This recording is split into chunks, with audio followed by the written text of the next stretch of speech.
Comb sorting method. What is comb sort?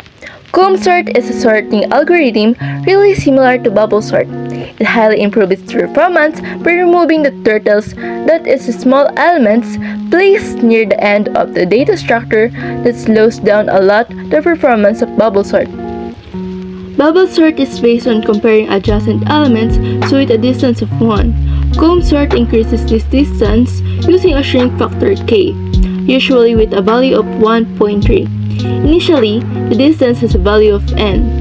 For each iteration, a bubble sort gets executed using the new distance value instead of 1.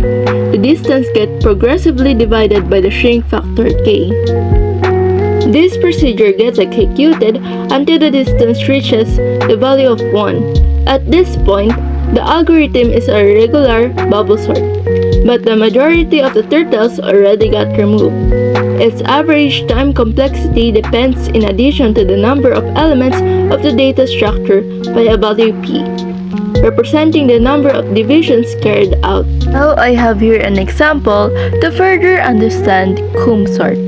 To start, we first need to know its gap value. The formula for gap value is array length divided by 1.3. Our array length is 5, and if we divide it with 1.3, we will get 3. After that, we will now sort these values until we reach the end.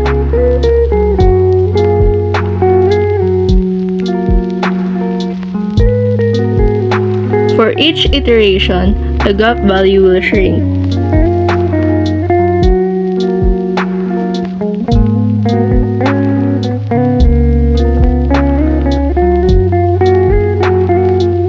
If the second number is greater than the first number, the values will not swap.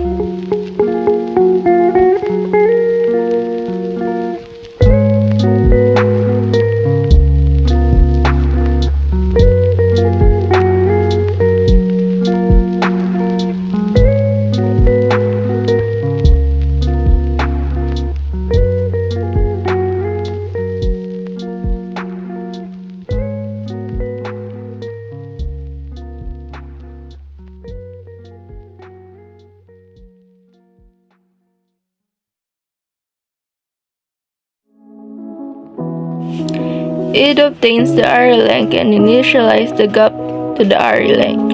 It sets a Boolean flag swap to true to indicate that the swap has occurred.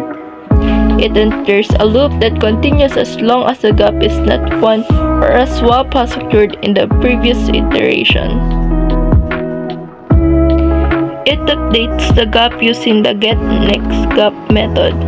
It resets the swap flag to false.